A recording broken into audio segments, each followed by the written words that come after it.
in this video we'll be talking about motivation.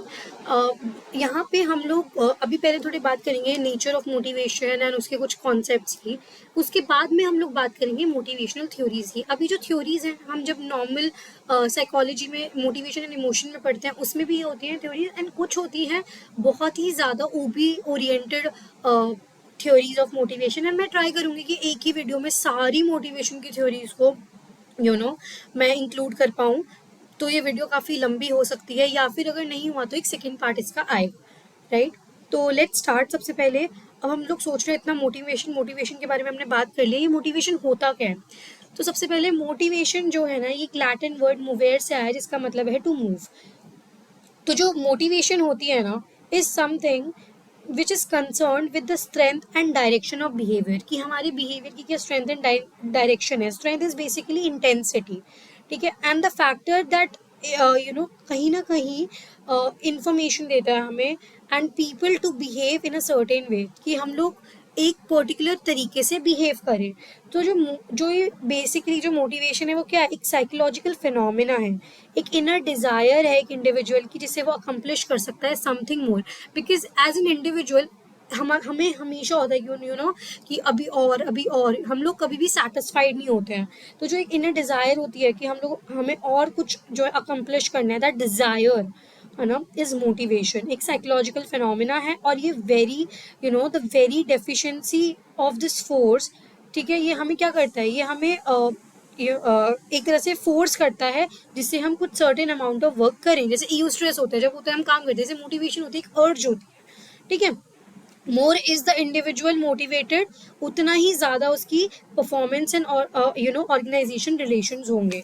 अब जब हमने बात कर ली कि चलो ये तो हो गए अबाउट व्हाट इज मोटिवेशन, अब हम लोग बात करते हैं कि इसकी इंपॉर्टेंस क्या होती है. सबसे पहले होता है हाई लेवल ऑफ परफॉर्मेंस. क्यों ऐसा क्यों होता है कि अगर मोटिवेशन ज़्यादा है तो परफॉर्मेंस ज़्यादा होगी?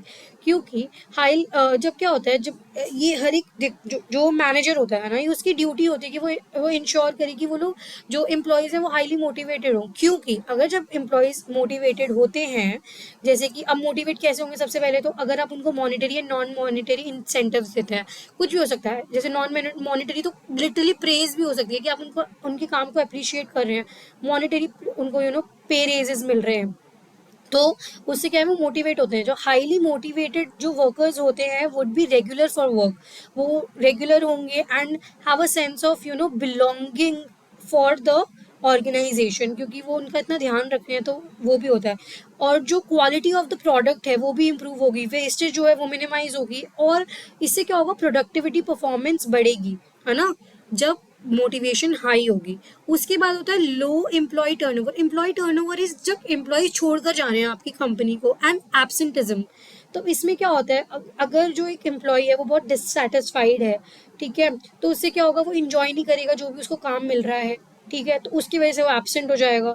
तो जब ज़्यादा एब्सेंट होंगे लोग तो उससे क्या होगा? प्रोडक्शन कम होगी, वेस्टेज बढ़ेगी, पुअर क्वालिटी एंड डिस्ट्रप्शन होगा किसका? आपका जो प्रोडक्शन शेड्यूल्स हैं उसका. और जब ज़्यादा टर्नओवर होता है, ज़्यादा लोग छूट के जा रहे हैं, इज डिजास्टर्स किसी भी ऑर्गेनाइजेशन के लिए. क्योंकि उससे स्ट्रेन आ सकता है आपकी फाइनेंशियल पोजीशन में, ठीक है, आपकी ऑर्गेनाइजेशन की. और उससे क्या होता है? आपको एडिशनल फाइनेंशियल चीज़ें भी आपको करनी पड़ेंगी. जैसे रिक्रूटमेंट, उसमें भी वो भी कई बार कॉस्टली होता है. सिलेक्शन, ट्रेनिंग एंड डेवलपमेंट, फिर से दोबारा जो नया लॉट आएगा लोगों का, जो वर्कर्स हैं उनके साथ आपको फिर से वही सब करना पड़ेगा. And motivation is therefore very very important जब भी आप मैनेज करते हो एक ऑर्गेनाइजेशन को, जिससे आप अचीव कर सको जो भी आपका ऑर्गेनाइजेशनल गोल है. उसके बाद होता है organisational image. What is this? जब एम्प्लॉयज़ जो होता है ना वो एक तरह से रिप्रेजेंट करते हैं एक ऑर्गेनाइजेशन को. तो जो मैनेजर है ना, अगर उसकी हाई परफॉर्मेंस स्टैंडर्ड्स हैं, ठीक है, और high monetary and non monetary rewards उनको मिल रहे हैं, ट्रेनिंग एंड डेवलपमेंट जो है वो है, तो उससे क्या होगा? इनकी स्किल एनहांस होगी और रिड्यूस करेगा एम्प्लॉय टर्नओवर. तो उससे क्या होगा? बेटर एम्प्लॉयज़ जो हैं वो क्या करेंगे? वो ओनली वही लोग आपकी कंपनी में और आगे जाके हायर होंगे या ज्वाइन करना चाहेंगे, बिकॉज आपकी ऑर्गेनाइजेशन की इमेज इतनी अच्छी बन चुकी है मार्केट के अंदर. फिर अर्ली थॉट ऑन मोटिवेशन आ जाता है, ठीक है. तो सबसे पहले तो E should be capital and also the T.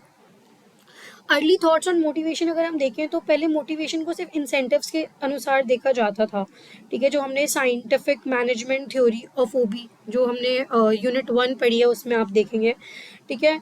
तो सिर्फ इंसेंटिव्स को देखा जाता था एज इन मनी को देखा जाता था एज इंसेंटिव्स।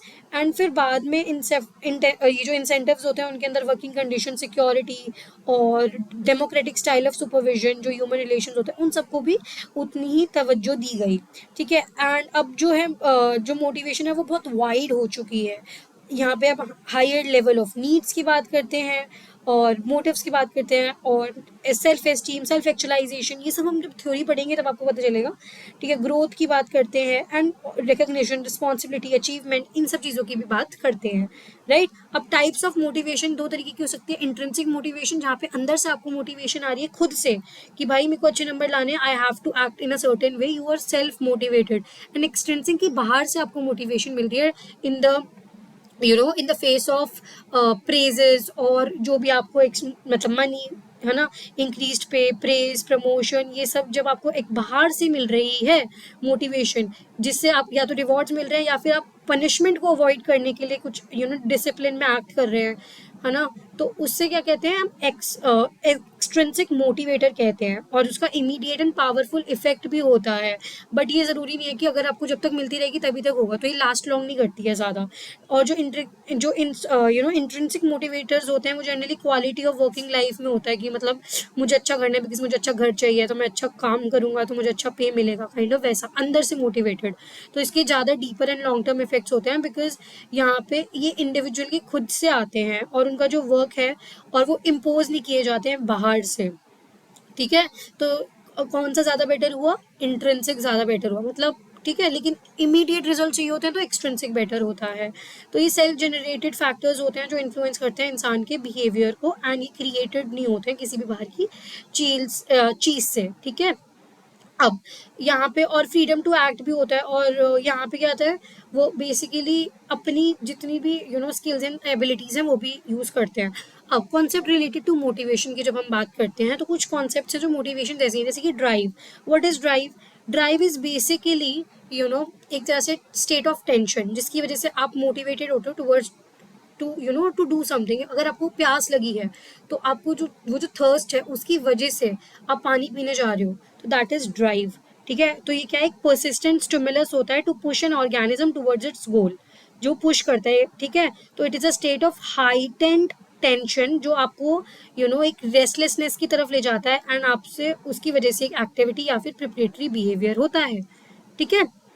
ड्राइव, जो ये ड्राइव होती है वो प्राइमरी भी हो सकती है, सेकेंडरी भी हो सकती है। उसके बाद आता है needs. What is needs? Needs होती हैं जो अ नीड एक है कंडीशन ऑफ लैक और डिफिसिट, जब आपको किसी चीज़ की कमी है, दैट इज नीड, ठीक है। Something required by an organism, जब किसी को कुछ चाहिए, मेंटेनिंग होम्योस्टैटिस और बैलेंस, ठीक है, जब आपको चाहिए होता है वो। And motives. अब व्हाट इज मोटिव्स? अब जब आप देखेंगे, अब देखो नीड जो है ना, फूड, वाटर, ये सब चीज़ें भी हो सकती हैं, उनको हम फिजियोलॉजिकल नीड्स कह सकते हैं, है ना, वैसे ही। अब जो मोटिव्स होते हैं, मोटिव्स क्या होते हैं, एक तरह से ये भी कि हमें किसी चीज़ कुछ करना है ना, कि कुछ भी करने के लिए कुछ जो रीज़न होता है वो होता है मोटिव, हमारा क्या उद्देश्य है। तो मोटिव बायोलॉजिकल हो सकते हैं जैसे hunger, thirst, sex, and psycho social हो सकते हैं जैसे कि एफिलिएशन। तो ऐसे बहुत सारे और हमारे मोटिव्स होते हैं टू डू और सम अ पर्टिकुलर बिहेवियर, ठीक है। जब जो एक इंसान है वो अवेयर होता है अपनी नीड्स को लेके, है ना, तो उससे से एक तरह से उसे सेल्फ अवेयरनेस इज इम्पॉर्टेंट। जब आपको पता है कि आपको प्यास लगी है, आपको प्यास पता ही नहीं है कि आपको प्यास लगी है, तो आप कैसे पानी पीने जाओगे? तो एक वो चीज़ भी होती है। अब इंसेंटिव्स क्या होते हैं? ये क्या है वही कि मतलब एक गोल ऑब्जेक्ट या कुछ है जो सेटिस्फाई कर रहा है आपकी नीड को, ठीक है। ये क्वालिटी क्वांटिटी सब में वेरी कर सकता है, एंड किसी को ज़्यादा सेटिस्फाई कर सकता है, अट्रैक्ट कर सकता है, किसी को कम, इट डिपेंड्स, सब्जेक्टिव होता है इन नेचर। ओके, अब उसके बाद आता है वैल्यूज़। अब वैल्यूज़ क्या होती हैं?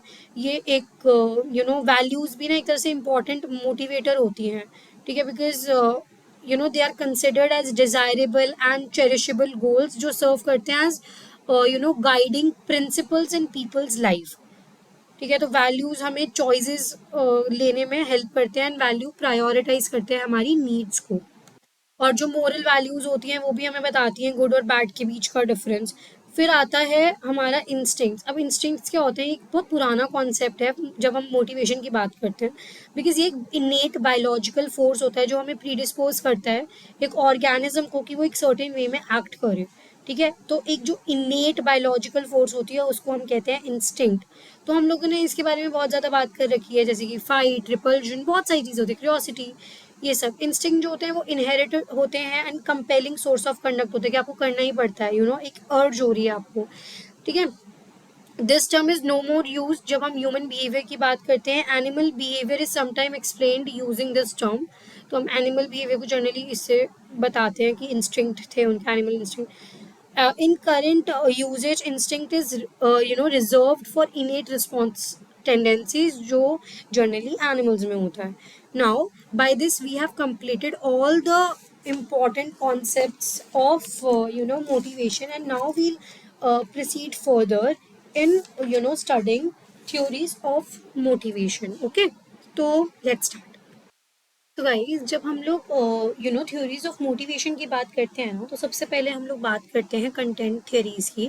इसके अंदर हमें कुछ थ्योरीज पढ़ते हैं, जिसमें मैस्लो की हायरार्की ऑफ नीड्स के बारे में, एल्डोफर की ईआरजी थ्योरी, मैकलेंस की थ्योरी ऑफ मोटिवेशन के बारे में पढ़ते हैं, हर्ट्जबर्ग की टू फैक्टर थ्योरी के बारे में पढ़ते हैं, मैकग्रेगर की थ्योरी ऑफ मोटिवेशन, वैसे प्रोसेस थ्योरी के अंदर बंडूरा की self efficacy, equity, Skinner, reinforcement और expectancy theory of Taylor and goal setting theory के बारे में पढ़ते हैं, राइट। तो जब हम इनके बारे में पढ़ेंगे, सेकेंड, राइट, तो एक एक करके हम इनके बारे में स्टार्ट करते हैं। सबसे पहले हम लोग मैस्लो की हायरार्की ऑफ नीड्स के बारे में पढ़ेंगे। तो सबसे पहले ये मैस्लो, अब्राहम मैस्लो ने दिया हायरार्की ऑफ नीड्स। तो इसके अंदर ये ह्यूमनिस्टिक स्कूल ऑफ साइकोलॉजी से थे। इनके बारे में मेरे चैनल पे ऑलरेडी 2 वीडियोस हैं। एक तो पूरी हायरार्की ऑफ नीड्स को इन डेप्थ पढ़ा रखा है मैंने, 30 मिनट्स की वीडियो है, और एक जो थ्योरी है वो सिर्फ ह्यूमनिस्टिक स्कूल ऑफ थॉट के बारे में 5 मिनट्स की वीडियो है, वो भी आप देख सकते हैं। ठीक है, अब यहाँ पे अगर हम आ जाएं तो मैस्लो ने हाइपोथाइज किया था within every human being there exist a hierarchy of 5 needs. तो सबके अंदर एक हायरार्की होती है 5 नीड्स की। तो ये इसी वे में चलती है। सबसे पहले अगर हमारी एक नंबर 1 वाली जो नीड है वो विच इज़ फिजियोलॉजिकल नीड, जब वो हमारी एक तरह से हम इसको लेके एकदम सेटिस्फाइड होंगे, then only we'll move upwards. तो ऐसे है। तो सबसे पहले होता है फिजियोलॉजिकल नीड, जैसे कि hunger, thirst, shelter, sex and other bodily need, जो भी हमारी फिजियोलॉजिकल नीड्स होती हैं, बायोलॉजिकल नीड्स होती हैं, राइट। जब ये फुलफिल हो जाती है then we move towards safety. तो सेफ्टी में हम देखते हैं security and protection from physical and emotional harm. फिर सोशल नीड्स जैसे affection, belongingness, acceptance and friendship. फिर आती है हमारी एस्टीम नीड्स, जिसके अंदर हम इंटरनल फैक्टर्स जैसे कि self respect, autonomy, achievement, and external factors जैसे कि स्टेटस, रिकॉग्निशन एंड अटेंशन की बात करते हैं। फिर आती है last stage, that is self actualisation. ठीक है, अब सेल्फ एक्चुअलाइजेशन क्या होता है, ये एकदम सेल्फ फुलफिलिंग एक फुल्ली फंक्शनिंग एक ह्यूमन बीइंग को दिखाता है जो सेल्फ एक्चुअलाइज हो सकता है। तो इसकी drive to become what we are capable of becoming, जो हम बन सकते हैं लेकिन हम बन नहीं पाते हैं। ठीक है, इंक्लूड्स ग्रोथ होती है इसके अंदर, अचीविंग आर पोटेंशियल, जो मैंने जैसे बताया ना, जो भी फुल्ली फंक्शनिंग इंसान है उसकी, एंड सेल्फ फुलफिलमेंट। एंड इसके बाद इन्होंने और भी दी थी एक और, मतलब और भी कुछ चीज़ें दी थी, जैसे कि इसके बाद एक और उन्होंने दिया था ट्रांसेंडेंस, कि सेल्फ एक्चुअलाइजेशन के बाद एक नीड होती है ट्रांसेंडेंस, उसमें उन्होंने स्पिरिचुअल नीड्स की बात की थी। ठीक है, एंड नीड फॉर एस्थेटिक्स की भी उन्होंने बात की थी, जो इसके बाद आता है कॉग्निटिव नीड्स की भी उन्होंने बात की थी। तो वो बाद में उन्होंने बढ़ाई थी, बट अभी जो मेन, जब हम मोटिवेशन की थ्योरी की बात करते हैं तो हम इनसे 5 नीड्स की बात ही करते हैं। Although no need is ever fully gratified and substantially satisfied, not need no longer get longer motivate। जो अब ये फुलफिल हो गई तो हमें और मोटिवेट नहीं करती। एंड ये इसमें ना लोग हायरार्की में चलते हैं, बट इसमें बैक एंड फोर्थ बार बार ना आगे पीछे होते जाते हैं। आप इसकी, मैं बोलूँगी वो 30 मिनट्स वाली वीडियोस देख लेना अगर आपको इसको एकदम इन डेप्थ पढ़ना है तो। ठीक है, अभी इसके बारे में हम आगे और इतना बात नहीं करेंगे बिकॉज ये जनरली सबने पढ़ा होता है। Thus, as each becomes substantially satisfied, the next one becomes dominant। फिर नेक्स्ट वाली डोमिनेंट हो जाती है, ऐसे ऐसे करते हैं हम आगे आगे बढ़ते जाते हैं। तो वही अकॉर्डिंग टू मैस्लो उन्होंने ये हायरार्की दी थी। तो पहले ये वाली नीड सेटिस्फाई होगी, फिर हम सेफ्टी, फिर सोशल, फिर एस्टीम, फिर सेल्फ एक्चुअलाइजेशन, हम इसको ऐसे देख सकते हैं। ठीक है, उसके बाद यहाँ पे उन्होंने बात की थी कि हायरार्की में होता है और जो लोअर ऑर्डर नीड्स है, जो फिजियोलॉजिकल सेफ्टी नीड्स है, ये कहते हैं where lower order needs and social esteem and self actualisation are higher order needs. तो उन्होंने बता दिया कि भाई ये जो तीन है वो जो तीन है ये हायर ऑर्डर है, और जो उससे पहले वाली जो नीचे की है वो है लो ऑर्डर नीड्स। ठीक है, हायर ऑर्डर जो नीड्स होती है satisfied internally with in the person, whereas lower order needs are predominantly satisfied externally, because food है जैसे ये सब चीज़ें। ठीक है, पे, यूनियन कॉन्ट्रैक्ट्स एंड टेन्योर्स। ठीक है, अब हम इसमें आगे चलते हैं। जब नेक्स्ट एक second, this was about Maslow की hierarchy of needs. I hope आपको समझ आ गया हो। इसके बाद जो हमें पढ़नी है दैट इज एडल्फर की ईआरजी थ्योरी। ठीक है, तो इसके अंदर ना बेसिक, अगर जब हम इसकी बात करते हैं इस थ्योरी की, इसके अंदर हम लोग जो एडल्फर है उन्होंने 1972 में ये थ्योरी दी थी ऑफ ह्यूमन नीड्स, और उन्होंने 3 प्राइमरी कैटेगरीज बताई थी। तो इन्होंने क्या किया था, जो मैस्लो की जो नीड्स है ना उन्हीं को इन्होंने ग्रुप कर दिया था। तो उन्होंने सबसे पहली जो दी थी दैट वाज एग्जिस्टेंस नीड्स। ठीक है, पहली इन्होंने दी एग्जिस्टेंस नीड। ठीक है, उसके बाद इन्होंने दी एग्जिस्टेंट नीड के अंदर क्या होता है, जो हंगर एंड थर्स्ट हो गई। तो ये क्या होता है, इनमें वर्किंग कंडीशन कैसी हो गई, पे कैसा है, फ्रिंज बेनिफिट्स कैसे हैं, and other types of existence needs. तो इन्होंने मैस्लो की जो 5 नीड्स है उनको ग्रुप कर दिया। तो पहले उन्होंने दी एग्जिस्टेंस नीड, फिर उसके बाद उन्होंने the relatedness need, relatedness needs. तो इन्होंने इसमें बताया कि people are not self contained unit, but उनको ना एक तरह से ह्यूमन इन्वायरमेंट में पूरा एकदम इंगेज रहना पड़ता है, ट्रांजैक्शन करनी पड़ती हैं। तो उनको ना एक नीड ऑफ बिलोंगिंगनेस होती है हमारी, है ना, जिसमें हम एक्सेप्टेंस चाहते हैं, अंडरस्टैंडिंग, कन्फर्मेशन एंड इन्फ्लुएंस। ये जो होता है ना इज़ वेरी इंपॉर्टेंट कि we need to be related with someone. उसके बाद तो इसके अंदर कौन सी नीड ऑफ सेल्फ एक्चुअलाइजेशन में जब हम देखते हैं, मतलब सॉरी, मैस्लो की हायरार्की ऑफ नीड्स में देखते हैं, तो उसमें कौन सी नीड आ गई, जिसमें हम लोग दूसरों के साथ बिलोंगिंगनेस की बात करते हैं, तो वो वाली नीड। जो हमारी सोशल नीड्स होती है ना, सोशल वाली कौन सी, बिलोंगिंगनेस वाली, जिसमें affection, belongingness, acceptance and friendship की बात करते हैं। एंड इन्होंने तीसरी वाली जो दी दैट वाज ग्रोथ नीड। ठीक है, ग्रोथ नीड्स। तो उसमें उन्होंने बात की वही अगेन, इसके अंदर वही है आपकी opportunities to be what they are most fully and to become what they can. तो यहाँ पे उन्होंने बात की पूरा सेल्फ एक्चुअलाइजेशन की स्टेज की, एंड हमारी कॉग्निटिव एस्टीम नीड्स उनके बारे में बात की। तो दिस वाज अबाउट एडल्फर की ईआरजी थ्योरी। ठीक है, और इसके बाद आ जाती है हमारी मैकलेंस की theory of motivation, which is very important and quite interesting. So let's start with this theory of motivation, that is Macklin's theory of needs. तो अब इसके अंदर क्या होता है, अब देखो मैकलेन की जो थ्योरी ऑफ नीड है ये किसने डेवलप की थी, ऑब्वियस नाम में ही मैकलेन है, तो डेविड मैकलेन ने दी थी एंड उनके एसोसिएट्स ने दी थी। इन्होंने बात की थी 3 नीड्स की। पहला नीड फॉर अचीवमेंट, जिसको हम नैश कहते हैं, जिसका एब्रीविएशन नैश है, is the drive to excel, to achieve in relationship, to a set of standards. ठीक है, कि ये क्या है जिसमें हम हर कोई चाहता है कि हम अचीव करें। अब देखो इसके अंदर जब आप इसकी बात करते हैं ना, हर एक इंसान, अब आप सोचोगे जब आप ये पढ़ोगे ना ये तीनों नीड्स, तो आप वो सोचोगे हम हमारे अंदर ही तो हमारे अंदर ही तीनों नीड्स हैं। बट हमारे अंदर ये जो नीड्स है ना तीनों, इनमें से कोई एक ऐसी होती है जो थोड़ी ज़्यादा डोमिनेंट होती है। ठीक है, तो हम उसके बारे में बात करते हैं। तो यहाँ पे जब इन्होंने बताया कि एक होती है नीड फॉर अचीवमेंट, और एक होती है नीड फॉर पावर, जिसके अंदर हम लोग चाहते हैं कि हमें पावर मिले। एंड होती है नीड फॉर एफिलिएशन, जिसे हम नाफ कहते हैं, is the desire for friendly and close interpersonal relationship. अब इधर ये जो बुक है इसमें इतना ज़्यादा नहीं है, बट मैं आपको इसको अच्छे से समझाती हूँ एक एक करके। तो सबसे पहले हम लोग थोड़ा सा डेविड क्लेरेंस मैकलेन के बारे में जान लेते हैं। ये एक अमेरिकन सोशल साइकोलॉजिस्ट थे जिन्होंने ये वाली थ्योरी दी थी ऑफ मोटिवेशन। एंड इन्होंने जो है बात की थी जब इस थ्योरी की, तो इन्होंने बताया था कि ये जो नीड थ्योरी है ना, ये देखो इट प्रपोजेस दैट जो पीपल है ना are actually motivated to fulfil 3 types of needs. कौन सी, ये 3 नीड्स। ठीक है, और जो ये हमने यहाँ पे बात करी है अचीवमेंट, एफिलिएशन एंड पावर। तो ये जो नीड्स है ना इनको इन्होंने इसलिए बोला बिकॉज ये हमारी लाइफ के दौरान हम लोग अक्वायर करते हैं। एंड ये the need to achieve is a drive to compete, meet high standards of excellence and succeed. ठीक है। तो जो अचीवमेंट वाली है इसके अंदर वही है कि हम लोग compete करें, high standards of excellence and को हम अचीव कर पाएँ एंड सक्सीड करें। वेयरएज़ जो एफिलिएशन की बात है उन्होंने बताया कि हम लोग क्रिएट करते हैं, हमारी डिज़ायर होती है to create a personal relationship with others and avoid conflicts. And power में उन्होंने बात की थी drive to control, be responsible and have authority over others, कि हम दूसरों के ऊपर जब अथॉरिटी दिखाएं वो भी हमारी एक नीड होती है। एंड टू इन्फ्लुएंस अदर, दूसरों को इन्फ्लुएंस करना is also and is also a power. ठीक है। तो उन्होंने ये चीज़ बताई थी।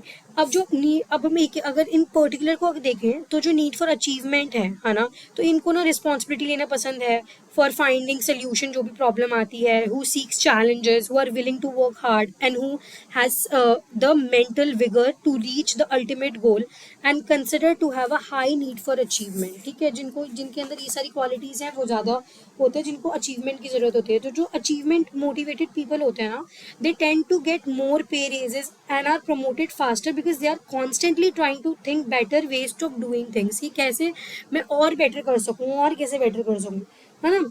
दे have a desire to do something better और more efficiently than it has been done before.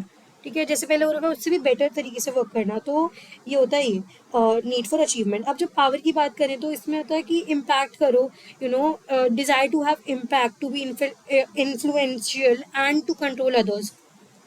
A high need for power means that individuals seek to influence or control others. Individuals with this need are concerned with acquiring, exercising and retaining power or influence over others, जो मैंने बताया आपको पहले ही. They prefer to be placed into competitive and status oriented situation, जहाँ पे उनको ज़्यादा power मिलेगी, है ना, जहाँ पे स्टेटस मिलेगा, कंपटीशन है.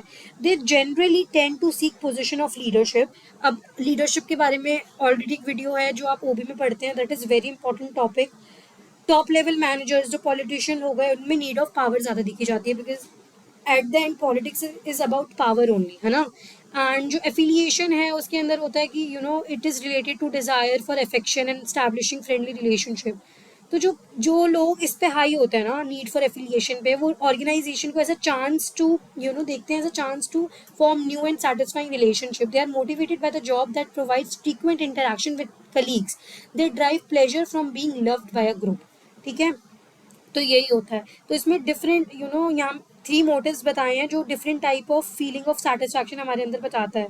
तो जो अचीवमेंट मोटिव होता है वो इवोक करता है sense of accomplishment. Power motive tends to evoke the sense of authority. And जो ये होता है हमारा एफिलिएशन वो करता है to evoke love and affection. जैसे जो टूल्स होते हैं जैसे टैट है ना, थीमेटिक परसेप्शन टेस्ट जो है वो यूज़ किया जाता है जिससे हम मेजर कर सकें कि कौन सी नीड एक इंसान के अंदर ज़्यादा है. आई होप ये जो थ्योरी ऑफ नीड है आपको अच्छे से समझ आई हो. अब आती है हर्ट्जबर्ग की 2 फैक्टर मॉडल. अब इसको डुअल फैक्टर थ्योरी भी कहते हैं. ठीक है। इसके बहुत सारे और भी नाम हैं. इसको हाइजीन मोटिवेटर थ्योरी भी कहते हैं. तो इसके बारे में हम अच्छे से अब पढ़ेंगे. Back to our book. तो ये जो साइकोलॉजिस्ट थे फेडरिक हर्ट्जबर्ग, है ना, इन्होंने वंडर किया what do people want from their jobs. उनको अपनी जॉब से क्या चाहिए. He asked people to describe in detail. तो उसके बाद इन्होंने इसको जब देखा तो उनको लगा कि कुछ चीज़ें बहुत एक्सेप्शनली गुड थी और कुछ बैड थी अबाउट देयर जॉब्स. तो जो रिस्पॉन्सेज थे वो बहुत डिफर्ड थे. ठीक है। तो इससे आई हर्ट्जबर्ग की 2 फैक्टर थ्योरी, जिसको हम मोटिवेशन हाइजीन थ्योरी भी कहते हैं, dual factor model, 2 factor model, ये सब के नाम से भी जानते हैं. ठीक है। अब इसके अंदर एक सेकेंड, ये से नीचे चलते हैं. अभी हम ना इधर वापस आएंगे क्योंकि इन्होंने ना इससे अच्छे से समझा रखा है. तो सेटिस्फैक्शन एंड डिससेटिस्फैक्शन की इसमें ज़्यादा बात की गई है. पहले हम यहाँ देखते हैं. एज शोन इन एग्जिबिट 7/2 इन जो इंट्रिंसिक फैक्टर्स होते हैं जैसे कि एडवांसमेंट, रिकग्निशन, जो एडवांसमेंट है, रिकग्निशन, रिस्पॉन्सिबिलिटी, अचीवमेंट है, ये रिलेटेड होते हैं हमारे जॉब सेटिस्फैक्शन से. अगर मैं अचीवमेंट हो रही है, एडवांसमेंट हो रही है, मेरी रिकग्निशन मिल रहा है, मुझे रिस्पॉन्सिबिलिटी मिल रही है, तो मैं सेटिस्फाइड होंगी with my job. Respondents who felt good about their work tends to attribute these factor to themselves. तो जो खुश थे अबाउट देयर जॉब वो ये फैक्टर्स पे खुश थे. वाइल जो डिससेटिस्फाइड रिस्पॉन्डेंट्स थे वो tend to cite extrinsic factors, वो एक्सट्रिंसिक फैक्टर्स पे थे। जो डिससेटिस्फाइड किससे थे? एक्सट्रिंसिक फैक्टर्स से, जैसे कि सुपरविजन कैसा है, पे कैसा है, company politics and working condition. तो सेटिस्फैक्शन किससे मिल रही थी? जॉब सेटिस्फैक्शन जो इंट्रिंसिक फैक्टर्स थे, जैसे कि एडवांसमेंट, रिकॉग्निशन, रिस्पॉन्सिबिलिटी। और डिससेटिस्फैक्शन किससे मिल रही थी? जो कि एक्सट्रिंसिक फैक्टर्स थे, जैसे कि सुपरविजन, पे, कंपनी पॉलिसीज और working conditions से। To Herzberg, the data suggests that the opposite of satisfaction is not dissatisfaction. तो satisfaction का opposite नहीं होता dissatisfaction। वो as was traditionally believed, हम लोग ऐसे समझते थे अगर मैं satisfied हूँ that is okay, अगर जो सामने वाले को ये factor नहीं है तो वो dissatisfied है। ये opposite नहीं है, but ये entirely different है। Removing dissatisfying characteristics, अगर हम dissatisfying जो characteristics है, जैसे कि इनको working conditions वगैरह को अगर हम change कर दें, ठीक है, इनको रिमूव कर दें फ्रॉम अ जॉब, इससे मतलब ये नहीं है कि हम लोग सेटिस्फाई हो जाएंगे। अगर मैंने इनको हटा दिया, इसका मतलब ये नहीं मैं सेटिस्फाई हो जाऊंगी, मुझे रिकॉग्निशन मिलने लग जाएगा। नो, समझ रहे हो आप? आई होप मैं इससे बेटर इस चीज़ को नहीं समझा पाऊंगी। एंड मैं सच बता रही हूँ, मैंने बहुत सारी वीडियोस, जब मैं ये पढ़ रही थी मैंने बहुत सारी वीडियोस देखी थी टू अंडरस्टैंड दिस, बट मुझे ये समझ नहीं आता because it is very complicated and थोड़ा कॉम्प्लेक्स है ये। तो इसको समझो कि जब मैं ये जो जो सेटिस्फैक्शन और डिससेटिस्फैक्शन है, दे आर नॉट अपोजिट। अगर मैं चीज़ों को जो डिससेटिस्फैक्शन क्रिएट कर रही हैं उनको रिमूव कर दूंगी, इसका मतलब ये नहीं है कि मैं जॉब से सेटिस्फाई हो जाऊंगी। ठीक है, एज इलस्ट्रेटेड इन एग्जिबिट, ये हम नीचे जाकर भी देखेंगे। Herzberg proposed a dual continuum, इन्होंने एक डुअल क्वांटिनम दिया था। The opposite of satisfaction is no satisfaction, satisfaction है या नहीं है, and the opposite of dissatisfaction is no dissatisfaction. ठीक है, according to Herzberg the factor that lead to job satisfaction are separate. तो जो फैक्टर हैं जो आपको जॉब सेटिस्फैक्शन की टूवर्ड्स लेकर जाते हैं वो अलग है, एंड जो जॉब डिससेटिस्फैक्शन की तरफ लेके जाते हैं वो डिफरेंट है। Therefore managers who seek to eliminate factors that can create jobs dissatisfaction, तो जो मैनेजर जो एलिमिनेट करता है फैक्टर्स, वो क्या करता है? क्रिएट कर देता है job dissatisfaction, may bring about piece. मतलब ये देखो, तो जो मैनेजर्स हैं जो चाहते हैं कि वो एलिमिनेट करें ऐसे फैक्टर्स जो जॉब डिससेटिस्फैक्शन होते हैं, तो क्या करेंगे? पीस लाएंगे, बट नॉट नेसेसरीली मोटिवेट, वो उनको मोटिवेट नहीं करेंगे। They will be placating rather than motivating their workers, तो मतलब वो खुश होंगे थोड़ा सा बट मोटिवेट नहीं होंगे। एज अ रिजल्ट हर्ट्जबर्ग मतलब इसका मतलब है कि वो यहाँ अगर डिससेटिस्फैक्शन वालों को हटा देंगे तो इसका मतलब है कि अब उनको डिससेटिस्फैक्शन नहीं है बट वो मोटिवेट अभी भी नहीं हुए हैं। As a result Herzberg characterize condition such as quality of supervision, pay, company policies, physical working condition, relationship with other as job security as hygiene factors. तो उन्होंने क्या कैरेक्टराइज कर दिया? इनको हाइजीन फैक्टर्स बना दिया। ठीक है, समझ आया? तो हाइजीन फैक्टर्स कौन से हो गए? ऐसी कंडीशन जैसे कि पे, कंपनी पॉलिसीज। तो जो हाइजीन फैक्टर्स हैं वो किससे एसोसिएटेड है? ये हमने कहाँ पे देखा था? पॉलिसीज पे, सुपरविजन, ये सब क्या है? Extrinsic factors. तो ये क्या करती हैं? हमें डिससेटिस्फाई करती हैं। तो जो जो चीज़ें हमें डिससेटिस्फाई करती हैं वो हो गए हमारे हाइजीन फैक्टर्स। ठीक है, एंड जब यहाँ पे आ जाओ, when the adequate people with will not be dissatisfied, तो अब वो डिससेटिस्फाइड नहीं होंगे अगर इनके पास ये एडिक्वेटली हैं, ये जो फैक्टर्स अभी हम लोग पर पढ़े। ठीक है, neither will they be satisfied, but लेकिन वो डिससेटिस्फाइड नहीं होंगे। और इसका मतलब ये नहीं है कि वो डिससेटिस्फाइड नहीं है तो सेटिस्फाइड हो गए। No, they will not be satisfied as well. ठीक है, if we want to motivate people on their job, तो हर्ट्जबर्ग को क्या करना पड़ेगा कि उसको एम्फेसाइज करना पड़ेगा फैक्टर्स जो किससे एसोसिएटेड है? With satisfaction. वो कौन से हैं? मोटिवेटिंग फैक्टर्स, उसको उसने नाम दिया मोटिवेटिंग फैक्टर, जैसे कि promotional opportunities, personal growth opportunities, recognition, responsibility and achievement. तो ठीक है, ये क्या है? Intrinsically rewarding. एक सेकेंड। तो अब यहाँ पे ना टू फैक्टर थ्योरी जो है यहाँ पे उसके कुछ क्रिटिसिज्म भी है। तो हर्ट्जबर्ग का जो मेथोडोलॉजी थी is limited because it relies on self report, लोगों ने जो बताया। When things are going well people tend to take credit, contrastically जब हम देखें तो they blame, sorry, contrarily they blame failure on the extrinsic environment. अगर फेलियर होता है तो कह देते हैं इट इज बिकॉज ऑफ, एक second sorry, it is because of extrinsic environment. तो रिलायबिलिटी जो है जो हर्जबर्ग की मेथोडोलॉजी है वो अभी भी क्वेश्चनेबल है. Raters have to make interpretations, so they make contaminate the findings by interpreting one response in one manner while treating a similar response differently. वही फाइंडिंग्स वो अभी इसका जो रिलायबिलिटी है वो क्वेश्चनेबल है. No overall measure for of satisfaction was utilised. ठीक है, उसका ओवरऑल मेजर नहीं यूज किया था. A person may dislike part of job yet still think a job is acceptable overall. कुछ एक चीज़ उसको पसंद नहीं, इसका मतलब ये नहीं है कि वो अच्छी नहीं है. उसको मे भी पे अच्छा चल रहा है, उसका जो काम है वो चल रहा है तो वो एक्सेप्ट करेगा ना जॉब को. इसका मतलब ये तो नहीं अगर एक चीज़ अच्छी नहीं छोड़ ही दे, है ना. Herzberg assume a relationship between satisfaction and productivity, but he looked only at satisfaction to make his research relevant. We must assume a strong relationship between satisfaction and productivity. Okay, तो ये था. सो आई होप आपको ही समझ आई हो. एक बार हम ना यहाँ पे देख लेते हैं.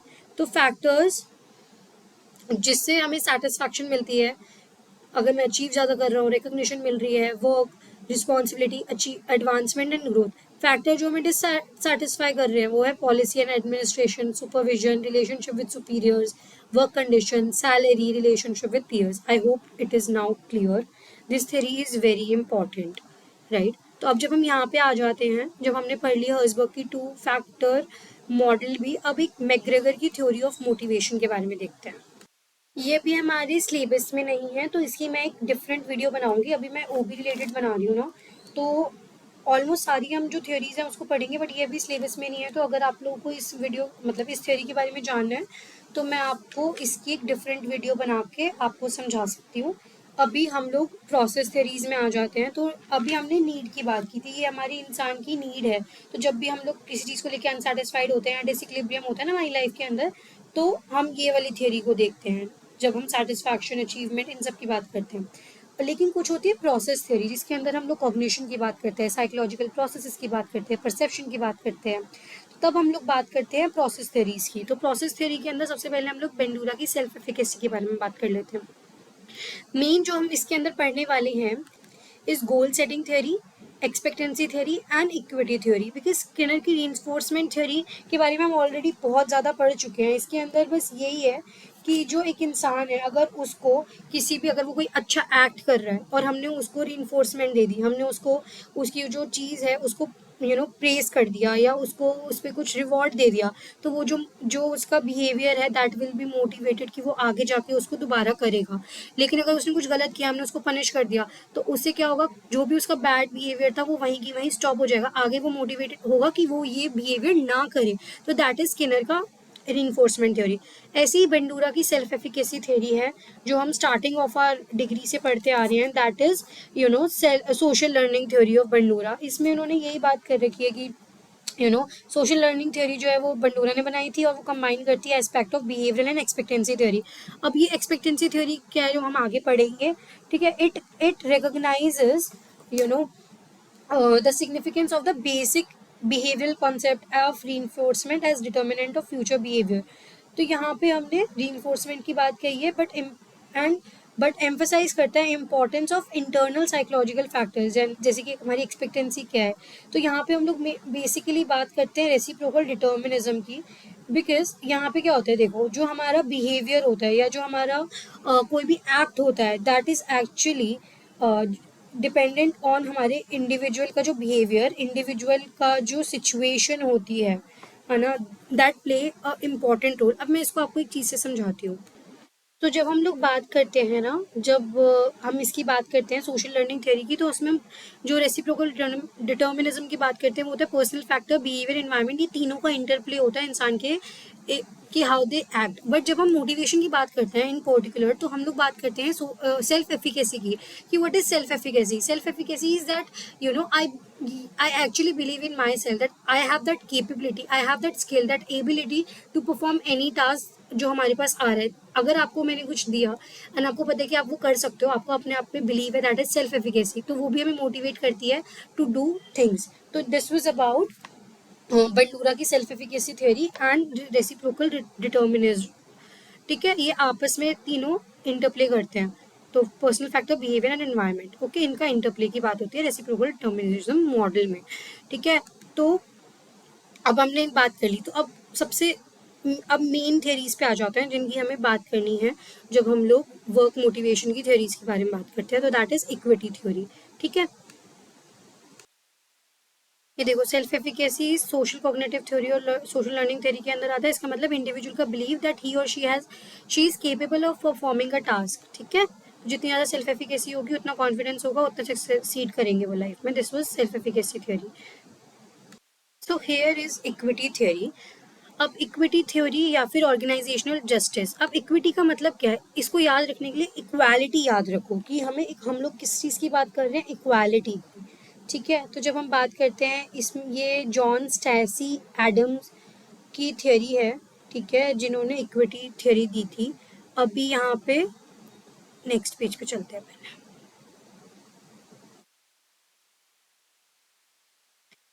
सेकंड। तो जो इक्विटी थ्योरी ऑफ मोटिवेशन है, ये डेवलप की थी जॉन स्टैसी एडम ने इन 1960। ये एक प्रोमिनेंट थ्योरी थी जो एक्सप्लेन करती थी हाउ इंडिविजुअल परसीव फेयरनेस, ठीक है। इक्वालिटी की बात की तो जस्टिस की बात कर रहे थे जब हम लोग इक्विटी थ्योरी की बात करते हैं, तो fairness in a social exchange and how their perception of equity and inequity influence their motivation and behavior। तो क्या होता है, सपोज आप एक ऑर्गेनाइजेशन में काम कर रहे हो एंड आप और आपका दोस्त जो है वो इक्वल अमाउंट ऑफ वर्क कर रहा है, ठीक है, और उसको ज़्यादा पे मिल रहा है और सेम सेम डेजिग्नेशन में हो, तो क्या आप उतने एफर्ट डालोगे? नहीं डालोगे। सपोज आपका दोस्त है, आप और उसको दोनों को इक्वल पे मिल रहा है लेकिन वो काम बहुत ज़्यादा कम कर रहा है, ठीक है, तो क्या आपको वो फेयर लगेगा? क्या आप उतना उस ऑर्गेनाइजेशन के लिए उतना वर्क करोगे? आपका वो जो हार्ड वर्किंग जो बिहेवियर है वो डीमोटिवेट होगे कि नहीं होगे? Okay, this was about equity theory. The central premise of equity theory is that जो individual are motivated by desire of fairness, वो किससे मोटिवेटेड है? फेयरनेस के डिजायर से, and equity in the relationship and interaction with others. According to this theory, individual evaluate करते हैं ratio of their inputs. तो वो जितना इनपुट डाल रहे हैं चीज़ों के अंदर, दे मतलब जितनी उनकी कंट्रीब्यूशन है उतना ही वो आउटकम या फिर जो उनका रिवॉर्ड है उसको चाहते हैं, ठीक है। एंड कंपेयर करते हैं उन अपने इनपुट और आउटकम के रेशियो को, और विद रेलिवेंस टू अदर, दूसरों को भी, दूसरों का इनपुट और आउटपुट भी देखते हैं, सच एज जो उनके को वर्कर हैं और इंडिविजुअल इन सिमिलर सिचुएशन, जो सिमिलर सिचुएशन में। The equity theory proposes that individual experience one of three states. तो जो इंडिविजुअल है वो इनमें से तीन में से एक स्टेट को क्या करता है, एक्सपीरियंस करता है। पहला होता है इक्विटी। इक्विटी का मतलब होता है इंडिविजुअल जो है परसीव करे कि जो उनका इनपुट है और जो आउटकम का जो रेशियो है वो क्या है, इक्वल है जो बाकी सबका है, leading to sense of fairness. उनको लगेगा चीज़ें जो हैं बहुत फेयर हैं, ठीक है, और वो सेटिस्फाइड रहेंगे, ठीक है। उसके बाद एक आता है ओवर रिवॉर्डेड इनइक्विटी, जिसमें इंडिविजुअल परसीव करेंगे कि जब वो रेशियो देखेंगे कि क्या कहते हैं, वो higher than that of others, की मतलब उनको ऐसा लगेगा कि उनको ज़्यादा मिल रहा है। तो जो उनका जो input to outcome ratio as higher than that of others, meaning they feel over rewarded, उनको लगता है वो ओवर रिवॉर्डेड है या ओवर पेड है फॉर देयर कॉन्ट्रीब्यूशन। तो वो ऑब्वियसली अब यहाँ पे उनको किस चीज़ के लिए मोटिवेशन मिलेगी, कम काम करो भाई, मैं कम काम कर रहा हूँ तब भी, मतलब उनकी जितना काम कर रहा हूँ फिर भी मैं ओवर पेड हूँ, तो कहीं ना कहीं आएगी ना वो लिवरेज। फिर आता है अनरिवॉर्ड इक्विटी, इसमें अंडर रिवॉर्ड इनइक्विटी। इसके अंदर क्या होता है, वहाँ पे जो ये रेशियो है वो कम होता है दूसरों के मुकाबले, एंड उसको वहाँ पे उनको क्या लगता है, अनरिवॉर्डेड या under paid for their contribution, जो वो इस ऑर्गेनाइजेशन में कर रहे हैं। तो वो करेंगे छोड़ो भाई, मैं क्यों इतना, मैं काम कर रहा हूँ तब भी मुझे कमी मिल रहा था, वो डीमोटिवेट होंगे। और क्या कहते हैं, इतना काम करने के बाद भी उनको इतना नहीं मिल रहा तो वो बहुत डीमोटिवेट हो जाते हैं। तो व्हेन इंडिविजुअल परसीव इनइक्विटी, जब उनको लगता है इनइक्विटी है, whether it is over reward और अंडर रिवॉर्ड, दे एक्सपीरियंस टेंशन और कॉग्निटिव डिसोनेंस। तो क्या होता है, टेंशन या कॉग्निटिव डिसोनेंस, जो मोटिवेट करता है देम टू रिस्टोर इक्विटी, उससे वो इक्विटी मेंटेन कर लेते हैं। अगर वो ओवर पे कर रहे हैं तो वो ज़्यादा काम करने लगते हैं, कम कर रहे हैं तो वो मतलब कम पे कर रहे हैं उनको तो काम भी कम करने लग जाते हैं, ठीक है। तो वो खुद ही उसको इक्विटी में लाने की कोशिश करते हैं। तो theory suggest that individual can use various strategy, जिससे वो रिड्यूस कर सकता है ये टेंशन एंड रिस्टोर कर सकता है इक्विटी को। अब देखो, जब अगर स्टेट ऑफ इक्विटी नहीं है तो वो ये कैसे रिड्यूस करेगा? पहले तो इनपुट, अपने इनपुट को बदलेगा। इंडिविजुअल जो एडजस्ट कर देंगे अपने जो एफर्ट्स हैं, कंट्रीब्यूशन है या जो इनपुट है उसको, उनको जितना आउटकम मिल रहा है उसके अनुसार अलाइन कर लेंगे। या फिर वो कर सकते हैं ऑल्टरनेट कर, ऑल्टर कर सकते हैं अपने आउटकम्स को, कि individual may seek to change their outcome as reward such as requesting a raise. वो कहेंगे भाई मैं इतना काम कर रहा हूँ, मुझे प्रमोशन करो या रेज दो, जिससे वो परसीव्ड इनपुट जो है उसको मैच कर सके। या फिर वो अपनी परसेप्शन को डिस्टॉर्ट कर लेंगे, तो इसमें क्या करेंगे, वो कॉग्निटिवली अपने परसेप्शन को चेंज कर रहे हैं अपने इनपुट और आउटपुट का बाकियों के मुकाबले, जिससे उनके दिमाग में एक सेंस ऑफ इक्विटी मेंटेन हो। ठीक है। फिर आता है लीविंग द सिचुएशन। तो if other strategies fail, individual may choose to leave the situation और the relationship altogether to restore equity. वो कंपनी छोड़ के दूसरी कंपनी में चले गए हैं। ठीक है। फिर है fifth is acting on others. Individual may attempt to influence the input और outcome of others to restore equity. तो वो दूसरों का चेंज करवा देंगे। ठीक है। Now, the equity theory has several implications for motivation and organizational behavior. इसमें क्या है, फेयर ट्रीटमेंट होना चाहिए। The theory emphasize the importance of fair treatment and equitable distribution of rewards and recognition in the workplace. ठीक है, कि equal हो। Perception on equity inequity can lead to reduce motivation, कम हो जाएगी, job satisfaction हो जाएगी, decrease productivity हो जाएगी। Performance evaluation. The theory suggests that individual may compare their input to outcome ratios with those of others when evaluating their performance and compensation, which can influence their motivation and job satisfaction. और किस वजह से employee retention। इसमें क्या होता है, ये क्या परसीव करता है अपने a persistent state of under reward equality, they may be more likely to seek alternative employment opportunity। कहीं और देखेंगे जहाँ पे उन्हें greater equity मिल रही होगी।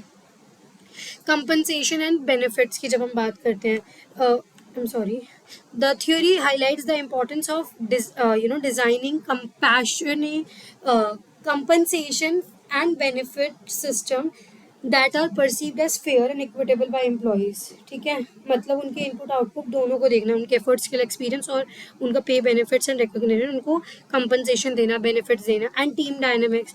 तो इक्विटी थ्योरी जो है वो ऑल्सो टीम सेटिंग्स में भी देखते हैं, वेयर इंडिविजुअल में कंपेयर कॉन्ट्रीब्यूशन एंड रिवॉर्ड्स। मतलब क्या होता है, जब आप टीम वर्क होते हो, जैसे आपको ग्रुप प्रोजेक्ट है सपोज आपके कॉलेज के अंदर, क्या सब ज़्यादा मतलब एक ही इंसान ऐसा होता है ना, जब सब सारा काम कर रहा होता है, बाकी लोग क्या कर रहे होते हैं, चिल कर रहे होते हैं, है ना, ऐसा होता है ना। तो ऐसे ही होता है कि आप सोचो कि भाई मैंने तो सारा काम किया लेकिन रिवॉर्ड सबको इक्वली मिल गया है ना। तो वो चीज़ भी होती है। तो वो देखना होता है कि इन्फ्लुएंस करता है team cohesion, corporation and overall performance. ठीक है। अब देखो यहाँ पे थोड़ी सी इसकी लिमिटेशन की बात कर रखी है, फिर भी अभी हम बात करेंगे उनकी। फिर भी ये बहुत इन्फ्लुएंशियल फ्रेमवर्क है जिससे हम अंडरस्टैंड कर सकते हैं role of fairness, perception and motivation and organisational behaviour as it has इसकी वजह से और रिसर्च एंड रिफाइनमेंट हुई in the areas of organisational justice and reward system. ठीक है, अब यहाँ पे देख लेते हैं। सिग्निफिकेंट कॉन्ट्रीब्यूशन है हमारी अंडरस्टैंडिंग ऑफ मोटिवेशन को और fairness perception. It has also faced criticism. क्या है, some researchers have argued that the theory oversimplifies the complexities of human motivation। बहुत ज़्यादा ओवर सिंप्लीफाई कर देती है एंड फेल करती है to consider cultural differences in perception of equity. मेरे लिए क्या, मेरी जो परसेप्शन है इक्विटी की वो डिफरेंस होगी किसी और कल्चर की जो इंसान है उससे। Additionally the theory assume that the individual have accurate information about the inputs and outcomes of other which may not always be the case। हमेशा ज़रूरी थोड़ी आपका जो परसेप्शन है अबाउट इनपुट एंड आउटपुट वो सेम ही हो, मतलब सही ही हो, है ना। तो वो भी मैटर करता है। सो इससे हमने मेजर सब पढ़ लिया है। अब हमारी जो मेन चीज़ बचती है that is goal setting theory and expectancy theory. तो अभी हम इनमें से एक पढ़ते हैं। उससे पहले यहाँ पे इक्विटी थ्योरी का ये चार्ट देख लो, पेपर में बना के आ सकते हो।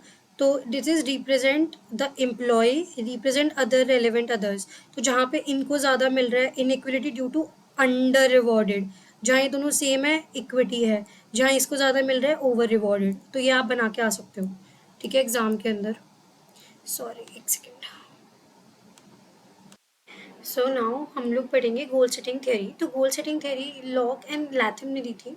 दैट प्रपोजेज कि जो मोटिवेशन है ना वो इन्फ्लुएंस होती है बाय हमारे गोल्स से। तो उन्होंने ये बताया कि जो इंसान जो होता है, लाइक जो people perform better on task जब उनको एक स्पेसिफिक गोल दिया जाता है। अगर आपको पता है कि आपको ये अचीव करना है तो आप ज़्यादा मोटिवेटेड होगे, ठीक है, उसको करने में। एंड देखो, they were given some specific goals rather than when they were told to do their best. तो बोला तुम अपना अच्छा करो, नहीं, अगर तुम स्पेसिफिक टास्क दोगे तो वो ज़्यादा अच्छे से कर पाएंगे और वो ज़्यादा मोटिवेटेड होते हैं।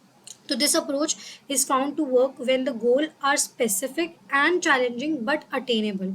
तो ये अप्रोच तब आती है टू वर्क जब गोल जो है वो स्पेसिफिक होते हैं एंड चैलेंजिंग होते हैं, बट ऐसे नहीं है कि बिल्कुल अटेनेबल गोल देते हैं। वो रीजनेबल होने चाहिए और हो मतलब अटेनेबल होने चाहिए कि हाँ, someone can actually achieve them. People perform better when they are given feedback about their performance. तो यहाँ पे उनकी फीडबैक के बारे में भी ये बहुत इंपॉर्टेंट है कि आप उनको फीडबैक दे रहे हो जो वो परफॉर्म कर रहे हैं, ठीक है। तो अब यहाँ पे आ जाओ, तो गोल सेटिंग थ्योरी जो है वो प्रोमिनेंट मोटिवेशन थ्योरी है, bye Edwin lock and Gary Latham ने दी थी 1960s में। तो यहाँ पे लोग सजेस्ट करते हैं specific and challenging goals are significantly enhance individual की मोटिवेशन, परफॉर्मेंस एंड अचीवमेंट। तो अगर चैलेंजिंग गोल्स मिलते हैं तो उनकी मोटिवेशन, परफॉर्मेंस एंड अचीवमेंट तीनों इन्हांस हो सकती हैं, राइट। की प्रिंसिपल्स अगर देखिए गोल सेटिंग थ्योरी के, वो ये हैं। गोल स्पेसिफिसिटी, मतलब क्लियरली डिफाइन करो गोल्स को, ठीक है। Clearly defined and specific goals are more effective in driving motivation and performance than vague and ambiguous goal। तो अच्छे से क्लियर और डिफाइंड गोल होने चाहिए। Specific goals provide a clear target कि हमें क्या करना है फॉर इंडिविजुअल टू एम, है ना, and measure their progress against. कि मतलब अब जैसे जैसे आपको बता दो दिया कि अब आपको प्रोग्रेस भी तो अपनी देखनी है, तो वो कैसे कर सकते हो अगर आपको गोल क्लियर है तभी। Then goal difficulty. अब moderately difficult goals are more motivating than goals that are either too easy or too difficult। तो जो moderately difficult होते हैं वो ज़्यादा अच्छे होते हैं, ज़्यादा motivating होते हैं। ज़्यादा difficult हुआ तो आपके अंदर motivation कहाँ से ही आएगी, और too easy हुआ तो आप कहोगे यार ये तो मैं कर ही लूँगा। एक सेकंड में इसको थोड़ा बड़ा कर देती हूँ, अब आई थिंक बेटर दिख रहा होगा, है ना। चैलेंजिंग बट अचीवेबल गोल्स, जो वहाँ पे भी लिखा था, चैलेंजिंग होने चाहिए बट अचीवेबल गोल होते हैं। वो इन्हांस करते हैं मोटिवेशन को by providing a sense of accomplishment, ठीक है। एंड व्हेन अचीव, जब आप उन्हें अचीव कर लोगे तो अकम्पलिशमेंट जो होगी, है ना, वो फील होगी। एंड वाइल ओवरली जो डिफिकल्ट होंगे उससे फ्रस्ट्रेशन होगी, रिड्यूस्ड मोटिवेशन होगी। मतलब बेसिकली वही डीमोटिवेट हो जाओगे ना आपकी, भाई हमसे तो हो ही नहीं पा रहा है, छोड़ मैं तो कर ही नहीं रही, ठीक है। फिर goal commitment, for goals to be effective, अगर आप चाहते हो कि आपके जो गोल्स हैं वो इफेक्टिव हो, individual must be committed to achieving them, है ना। कमिटेड होने चाहिए हो आप उसके टूवर्ड्स। पता चले आप काम ही नहीं कर रहे हो और बोल रहे हो कि भाई ये तो अनअचीवेबल है, नहीं। Goal commitment is influenced by factors such as perceived importance, अगर ज़्यादा इंपॉर्टेंट है तो कमिटेड रहोगे। सेल्फ एफिकेसी, जो मैंने आपको पहले बताया था एफिकेसी थ्योरी में, believe in one's ability to achieve the goal, and the acceptance of the goal as attainable and worthwhile, ठीक है।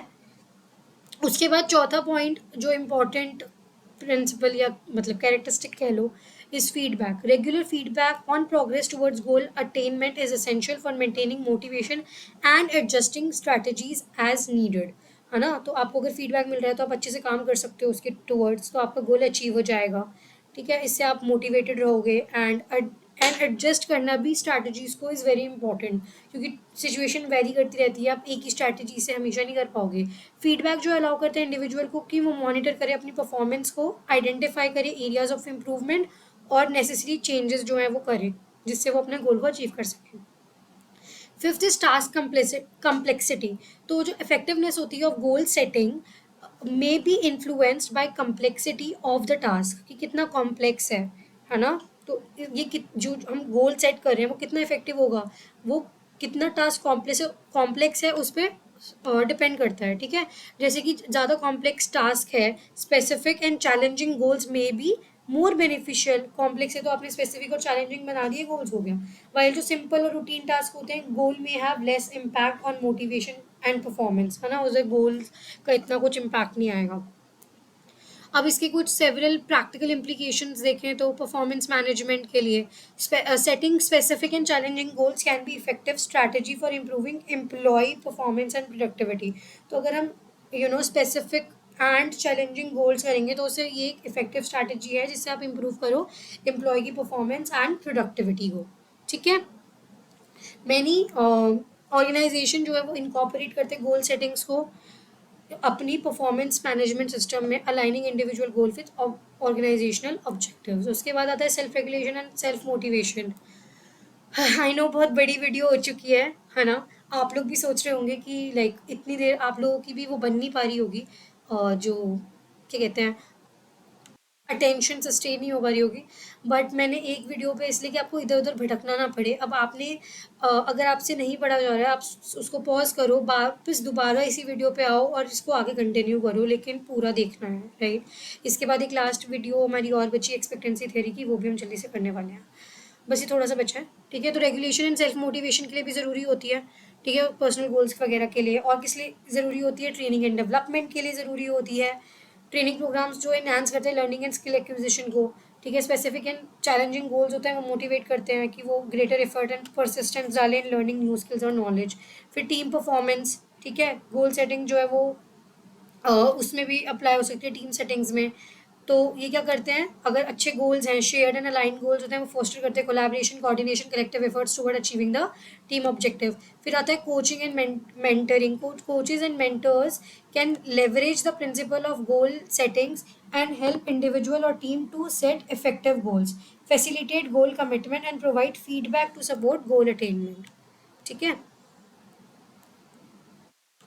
तो यहाँ पे इसके थोड़े से लिमिटेशन बता रखे हैं कि the theory may not be equally effective in every situation, ठीक है।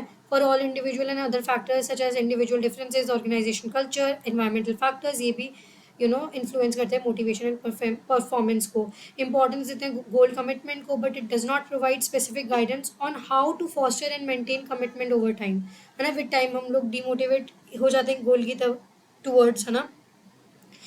और सेटबैक्स जब आते हैं स्पेशली तब। और लेकिन इसके बाद भी it is very important in very in so many fields, because it is still very influential in so many settings, जैसे कि education, sports and personal development. So now we are left with only one theory, that is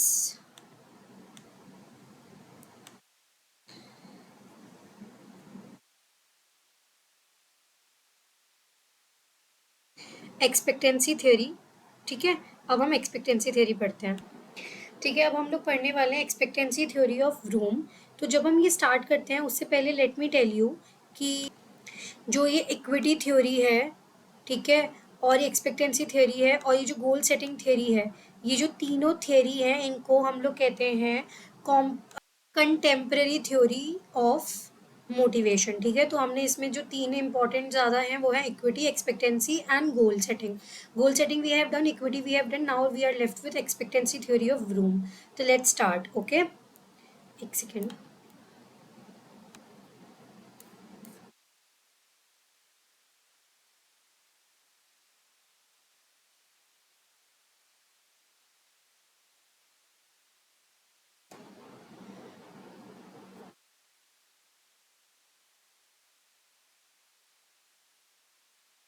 Now, the expectancy theory developed by Victor Vroom in 1964 is a prominent theory of motivation. ये एक prominent theory है जो explain करती है कि individual कैसे decision लेते हैं and choose behavior based on their expectations. किस पे बेस्ड होते हैं, जो उनकी एक्सपेक्टेशन होती है। एक्सपेक्टेंसी का अनदर मतलब एक्सपेक्टेंसी से ही आप बताओगे, अगर आपको याद नहीं रह रही तो एक्सपेक्टेंसी से याद रखोगे आप एक्सपेक्टेशंस, राइट, कि हम क्या एक्सपेक्ट करते हैं। तो हमारे डिसीजन और हमारे बिहेवियर किस पे डिपेंडेंट होते हैं, हमारे एक्सपेक्टेशन में, and the perceived values of various outcomes, और जो हम परसीव करते हैं कि इसका आउटकम क्या होगा। This theory is based on the idea that जो इंडिविजुअल होते हैं are motivated to pursue actions और बिहेवियर्स, ठीक है। अब इसमें ये कह रहा है कि जो इंडिविजुअल है ना वो तब मोटिवेट होता है जब उसको लगता है कि जो उसका बिहेवियर है उससे एक डिसायरेबल आउटकम आएगा, तो वो चीज़ करता है। अब आपको एग्जाम से पहले पढ़ रहे हो बिकॉज आपको पता है कि अगर मैं पढ़ूंगा तो मेरे अच्छे नंबर आएंगे, है ना। तो क्या है, आपने एक्सपेक्ट किया कि मैं पढ़ूंगा तो नंबर आएंगे, ये आपकी एक्सपेक्टेशन है ना। और outcomes and avoid those that में रिजल्ट इन अनडिजायरेबल। तो आप अवॉइड करो ना पढ़ना, बिकॉज उससे अनडिजायरेबल आउटकम आ सकता है। The expectancy theory consist of 3 की कॉम्पोनेंट्स। अब 3 की कॉम्पोनेंट्स है, इसको आपको अच्छे से लिख कर आना है, याद रखना है, बिकॉज इसी पे पूरी थ्योरी बेस्ड है।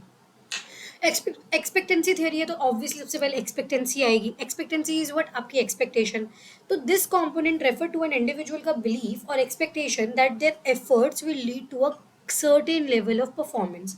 मतलब इसका मतलब है, ये जो कंपोनेंट है इसमें क्या है कि जो एक इंडिविजुअल है उसका जो बिलीफ है या जो उसकी एक्सपेक्टेशन है कि उसका जो एफर्ट है उससे एक एक परफॉर्मेंस होगी. And this is perceived probability that exerting a given amount of effort. Expectancy किसकी, एफर्ट. अगर मैं एक एक्स अमाउंट ऑफ एफर्ट लगाऊंगा तो इससे क्या होगा, डिजायर्ड लेवल ऑफ परफॉर्मेंस होगी. मतलब अगर मैं 3 घंटे पढ़ूंगा, अमाउंट ऑफ एफर्ट है, तो उससे क्या होगा, मैं एक चैप्टर खत्म कर सकता हूँ, डिजायर्ड लेवल ऑफ परफॉर्मेंस. ठीक है, मेरे को एक चैप्टर खत्म करना था, 3 घंटे में पढ़ूंगा, तो the amount of effort that will result in the desired level of performance. Understood. Now second is instrumentality. अब देखो, जब हम लोग एक्सपेक्टेंसी थ्योरी है, पहला तो हो गया एक्सपेक्टेंसी. दूसरी चीज जो आपको याद रखनी है दैट इज इंस्ट्रूमेंटैलिटी. और क्योंकि ये जो थ्योरी है किसने दी थी, व्रूम, तो व्रूम से आपको याद करना है valence, V for Vroom, V for valence. तो ये आपके 3 इंपॉर्टेंट कॉम्पोनेंट्स हैं. तो दूसरा है इंस्ट्रूमेंटैलिटी. इंस्ट्रूमेंटैलिटी क्या होता है, दिस कॉम्पोनेंट जो है, this represent the perceived probability, कि क्या परसीव्ड प्रोबेबिलिटी है that a given level of performance, कि मैं अगर ये जो गिवन लेवल ऑफ परफॉर्मेंस जो मेरा एक चैप्टर है ना, जब वो पूरा हो गया, will lead to a certain outcome और रिवॉर्ड, इससे मेरे अच्छे नंबर आएंगे, उसकी क्या प्रोबेबिलिटी है, that is instrumentality. It is the belief that if an individual meets the performance expectation, अगर वो ये जो परफॉर्मेंस की जो एक्सपेक्टेशंस है उसको जब मीट कर लेगा, they will receive a particular outcome और रिवॉर्ड. तो उनको आउटकम या रिवॉर्ड मिलेगा. रिवॉर्ड इन दिस एग्जाम्पल के केस में इज आपके अच्छे नंबर. अब आ जाते हैं वैलेंस पे. तो वैलेंस इज द कंपोनेंट जो रेफर करता है to the value of attractiveness that an individual place on the potential outcome. अब वैलेंस क्या है कि कितना अट्रैक्टिव वो आउटकम है, यानी अगर वो नंबर अच्छे आए उसकी वैल्यू क्या है, वो कितना अट्रैक्टिव है, कितने अच्छे नंबर आ जाएंगे, या उसका फायदा क्या है बेसिकली. ठीक है, it represent the level of desirability, आप कितना चाहते हो, है ना, या अनडिजायरेबिलिटी एसोसिएटेड विद द आउटकम, कि मतलब मम्मी पापा ने बोला अगर अच्छे नंबर आए तो तेरे को सपोज बाइक मिलेगी. ठीक है, तो अब आपको पता है कि ये अब इतना अट्रैक्टिव ऑफर है कि आप बाइक मिलेगी. तो अब इसके अकॉर्डिंग हम देखते हैं, according to expectancy theory an individual के जो मोटिवेशन है वो एंगेज होता है इन पर्टिकुलर बिहेवियर और एक्शन. तो मोटिवेशन किस चीज पे डिपेंड करती है, 3 चीजों पे, by the product of 3 components, expectancy into instrumentality into valence. तो expectancy क्या थी कि अगर मैं 1 घंटा पढ़ूंगा तो मेरे को मेरा चैप्टर खत्म हो जाएगा, मतलब सॉरी 3 घंटा पढ़ूंगा तो मेरा चैप्टर खत्म हो जाएगा. तो the amount of efforts you put in that will result in a in the completion of a performance. It will lead to a performance. And instrumentality is that particular performance will lead to an outcome. And valence is that कि वो जो outcome है is how much attractive that outcome is, that outcome will lead to an desirable, और मतलब that outcome will lead to your satisfaction और maybe anything, right. And वो जो outcome है वो कितना डिजायरेबल है और अनडिजायरेबल है. ठीक है, वो. So, in other words, individual will motivated to exert effort if they believe their effort will lead to a desired level of performance, that is expectancy. If they perceive that their performance will result to a direct desired outcome or reward, that is instrumentality. And if they value those outcomes or मतलब if they value those outcomes or rewards highly, उसको हम क्या कहते हैं, valence. ठीक है. The expectancy theory has several implications for understanding and enhancing motivation in various contexts. ठीक है, तो जो एक्सपेक्टेंसी थ्योरी है इसके सेवरल इम्प्लीकेशंस भी हैं, जैसे कि परफॉर्मेंस मैनेजमेंट. तो ये थ्योरी सजेस्ट करती है that clear performance expectation align with value rewards. तो जब आपके एक्सपेक्टेशंस, आपके रिवॉर्ड्स और जो है वो अलाइंड है, तो उससे क्या होता है, आपको जो मोटिवेशन है वो इन्हांस होती है. तो manager should set realistic goals to provide feedback to reinforce the expectancy performance link. ठीक है, रिवॉर्ड सिस्टम, अगर आपका रिवॉर्ड अच्छा है ना, the importance of designing reward system that offer outcome and reward that are valued by employees, जो employees actually value कर रहे हैं. Reward should be perceived as fair, मतलब वो रिवॉर्ड फेयर होना चाहिए, वरना इक्विटी थ्योरी की चीज आ जाएगी, है ना. और वो जो और जो रिवॉर्ड ऐसा है जो वैल्यू कर रहे हैं एम्प्लॉयज, ऐसे नहीं कुछ भी रिवॉर्ड रख दिया जो उनको फर्क ही नहीं पड़ता. Reward should be perceived as fair and attainable based on the performance, performance से अटेनेबल भी होना चाहिए. ऐसा नहीं है कि गोल्स ही ऐसे रख दिए कि बेचारे अटेन ही नहीं कर पा रहे हैं जो उनका रिवॉर्ड है ना. उसके बाद goal setting, the theory aligns with goal setting theory as well as it emphasizes the importance of clear and achievable goal to enhance expectancy beliefs, है ना. बस गाइस 2 मिनट और, आई नो 1 घंटे की वीडियो हो चुकी है, but still. Training and development, by providing effective training and resources, जब आप प्रोवाइड करो effective training and resources, organization can increase employee की self efficacy and expectancy beliefs. ठीक है, तो जब आप प्रोवाइड करो अच्छी ट्रेनिंग रिसोर्सेज तो ऑर्गेनाइजेशन क्या करती है, एम्प्लॉय की एफिकेसी बढ़ा देती है, एक्सपेक्टेंसी बिलीव बढ़ा देती है, उससे हायर मोटिवेशन एंड परफॉर्मेंस होती है. जॉब डिज़ाइन, अब थ्योरी इसका मतलब यही है कि मीनिंगफुल जॉब डिज़ाइन रखो जो इन्हांस करे वैलेंस कंपोनेंट्स को इन्हांस करे, है ना. अब बैलेंस क्या था, बैलेंस वही था कि आपका जो आउटकम है वो कितना डिजायरेबल है ना. तो इन्हांस करे balance component by offering intrinsically rewarding outcome, जैसे कि सेंस ऑफ अचीवमेंट और पर्सनल ग्रोथ, है ना. अगर उनको लगेगा कुछ फ़ायदा उसमें तभी तो वो चीज़ वो करेंगे. एंड लास्ट, अब ये जो है इसमें कुछ लिमिटेशन इसकी बात कर लेते हैं. तो ये एज्यूम करते हैं कि individual have accurate perception of expectancy, उन्हें पता ही है कि क्या उन्हें एक्सपेक्ट करना है. इंस्ट्रूमेंटैलिटी एंड वैलेंस एक्चुअली हमेशा नहीं होता है ना, which may not always be the case. And additionally जो थ्योरी है वो अकाउंट नहीं देती इंडिविजुअल डिफरेंसेस को, सिचुएशन फैक्टर को, है ना. एंड में इन्फ्लुएंस मोटिवेशन बियॉन्ड 3 कंपोनेंट्स. फिर भी इनके बाद ये बहुत वैल्यूएबल फ्रेमवर्क ऑफ अंडरस्टैंडिंग रखती है and managing motivation in organizational settings as it emphasizes the importance of aligning individual का effort with valued outcomes and provide insight into कि how organization can design effective reward system, set clear performance expectation and foster a supportive environment जो actually enhance करे motivation and performance. So by this, finally, we actually completed our all the theories of motivation. And जिससे पहले मतलब मैं ये video and करूँ, मैं आपको एक सेकेंड फटाफट से एक समरी दे देती हूँ कि हमने मोटिवेशन के बारे में पढ़ा क्या होता है. ठीक है, फिर नेचर ये आप पढ़ सकते हैं, मतलब मैंने अपने नोट से पढ़ाया है जो कि अलग थे. तो यहाँ पे हमने driving state and goal directed behaviour के बारे में बात की कि नीड होती है, उससे ड्राइव होता है, arousal, goal directed behaviour, achievement and reduction of arousal होते हैं. फिर तो हमने नीड्स, ड्राइव के बारे में, इंसेंटिव्स, मोटिव्स के बारे में बात की थी, और भी मैंने कुछ और चीज़ों के बारे में, इंस्टिंक्ट्स के बारे में जैसे कि बात की थी. राइट, फिर टाइप्स ऑफ मोटिव्स कैसे होते हैं, बायोजेनिक हो सकते हैं जिसमें हंगर की बात करते हैं हम लोग, थर्स्ट की बात करते हैं, और सेक्स की बात करते हैं. फिर साइकोजेनिक भी हो सकते हैं, exploration, environment, competence motive, self actualisation की. साइकोजेनिक मोटिव्स भी हो सकते हैं कि मतलब जो सोसाइटल रिलेटेड होते हैं जैसे कि एफिलिएशन वगैरह. ठीक है, फिर थ्योरीज ऑफ मोटिवेशन में हम लोग देख सकते हैं कि किस तरीके से एवोल्यूशनरी अप्रोच होती है, ड्राइव रिडक्शन मॉडल होते हैं, ये मॉडल होता है, ऑप्टिमल अराउजल मॉडल होता है कि इससे भी ये यक्सन, ये जब हम लोग स्ट्रेस पढ़ते हैं मैंने उसमें ही पढ़ा रखा है. ठीक है, तो अभी उससे पढ़ सकते हैं. Incentive theories, cognitive approaches to motivation की लोगों के क्या thoughts, believe and expectation and goals होते हैं उसके बारे में, वो सब हमने आगे कम कर ही लिया है. गोल सेटिंग थ्योरी हमने पढ़ ली है. हायरार्किकल मॉडल में हम ये देख सकते हैं मैस्लो की. ठीक है, पीक एंड मिस्टिकल एक्सपीरियंसेस की बात कर रखी है. सेल्फ डिटर्मिनेशन थ्योरी के बारे में मैंने आपको वो चार्ट से बताया था. रिलेटेडनेस होती है, कंपेटेंस होती है एंड ऑटोनॉमी होती है ना. मतलब ऑटोनॉमी मतलब कंट्रोलिंग वंस बिहेवियर, कंपेटेंस मतलब एबिलिटी कि आप मास्टर कर सको challenging task, and relatedness is refers to the sense of belongingness and forming secure relationship. फिर सेल्फ थ्योरी है, लोकस ऑफ कंट्रोल किसकी है, ये ड्वेक की थी. लोकस ऑफ कंट्रोल इंटरनल है या रॉटर ने दी थी, जूलियन रॉटर ने. लोकस ऑफ कंट्रोल इंटरनल है या एक्सटर्नल है, लोकस ऑफ कंट्रोल. फिर एल्फर्ड ईआरजी थ्योरी जिन्होंने इसी थ्योरी को जो मैस्लो की थी उनको कंबाइन किया था existent relatedness and growth need से. फिर हर्सबेक की टू फैक्टर थ्योरी हमने देखी थी, इसमें hygiene factors and motivational factors, ये आप याद कर लेना, यहाँ पे पॉज कर लो, स्क्रीनशॉट ले लो. ठीक है, मैकलन की एक्वायर्ड नीड्स थ्योरी जिसमें हमने पढ़ा था need for achievement, affiliation and power, read this. ठीक है,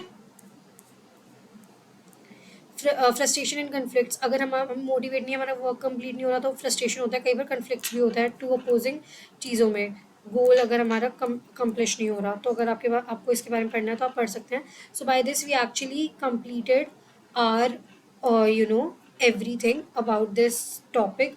Still, if you have any doubt, you can reach me out in the comment section. I will surely respond.